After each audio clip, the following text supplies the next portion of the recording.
March 14th, the only day nerds and foodies unite over pie. Today on Sweet by Tang, I'm going to show you how to make these healthy and delicious banana cream pies. We're going to first start off by making our oatmeal walnut pie crust. To a food processor, add a quarter cup or 30 grams of walnuts, 50 grams or a half cup plus 1 tablespoon of oat flour, 2 tablespoons of ground flaxseed, a pinch of salt, 1 tablespoon of honey, and a few dashes of cinnamon. Add 1 tablespoon of all-natural peanut butter, and peanut butter and banana just goes lovely together. It doesn't matter if you use crunchy or creamy. I love peanut butter. Then to the pie crust, we're going to add 1 room temperature egg yolk. How you easily remove the egg white from the egg yolk. Sort of play it around with this and add in 1 sunny egg yolk. Okay, then all you got to do is just blitz this in a food processor. And many pie recipes, they add a little bit of water. I'm going to add literally like a teaspoon of water. Maybe a little less than that, just to bring it together.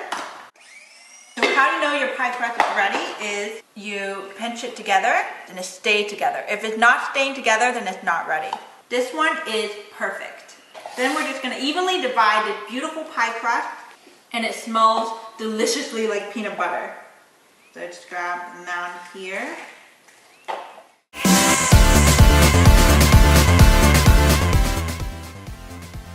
And just sort of knead it towards the top like this. We're going to put these pie crust in a preheated oven, 350 degrees, and bake them for 10 minutes. So while we wait for the pie to bake, I'm going to make our banana cream pie custard filling using tofu. Now I have organic silken tofu, and we're going to use 7 ounces of this, which is about half of this box. I'm going to place this in the same food processor that we use to make our pie crust. And it's a happy coincidence that this custard filling is actually dairy-free. 1 banana.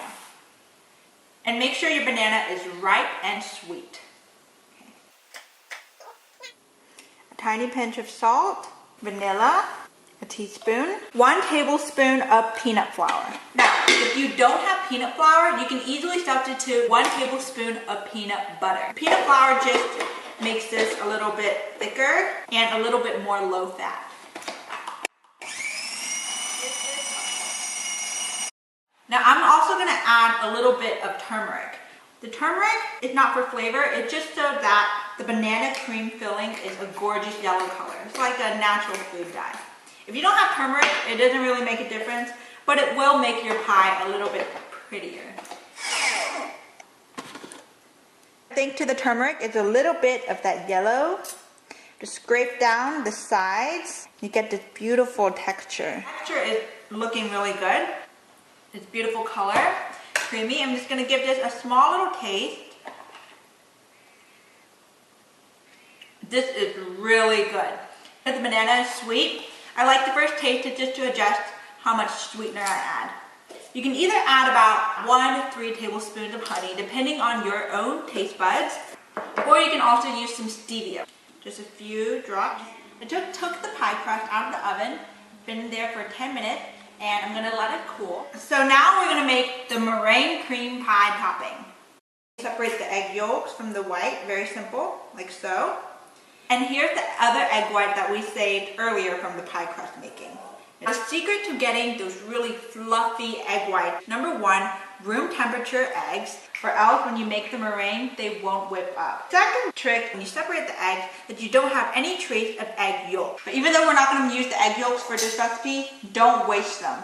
Give them to your pet, they're great for dogs. Make some more pie crust, put them in, I don't know, a stir fry. Don't waste your egg yolk. The third and final tip is a 1/4 teaspoon of cream of tartar. And the cream of tartar just makes this egg white stable and stiff when you whip them. And lastly, a little bit of sugar. I'm just using about a teaspoon. And then I'm just gonna give this a whisk. Or if you have An electric whisk makes it a lot easier. Now I actually use an espresso milk frother, and basically let this go for about 7 to 8 minutes until stiff. So you have some whipping to do, but it's really worth it. And my electric whisk, it can't really move anymore. That means it's pretty thick. Thin slices. Alright, I have the oven preheating to 450 degrees. We can finally assemble the banana cream pies. We have our pie crust that I let cool. I have some sliced bananas, and I like to add the banana at the bottom of the pie before I add our custard, is so that the banana prevents the pie crust from getting soggy. Just a little trick. Gorgeous yellow custard filling.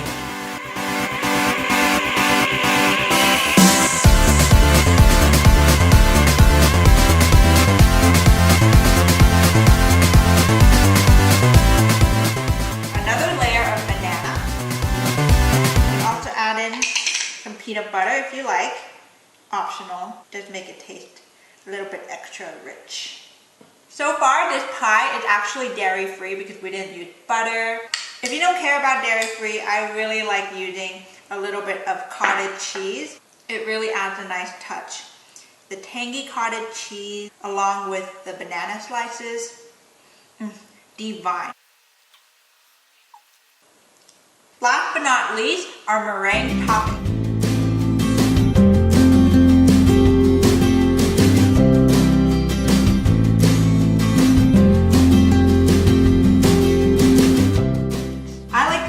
Pretty and even. I just get a really small spatula, smooth it out a little bit, and that's it. And now we're going to put this in a preheated oven, 450 degrees, 3 to 5 minutes. You want to keep a close eye on this so that the egg whites don't overcook. I don't have a blowtorch, so I'm just going to put these in the oven.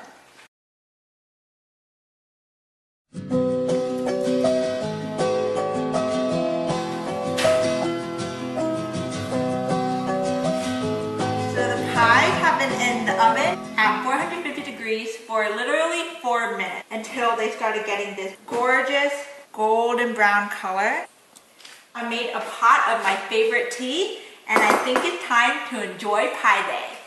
Onto a small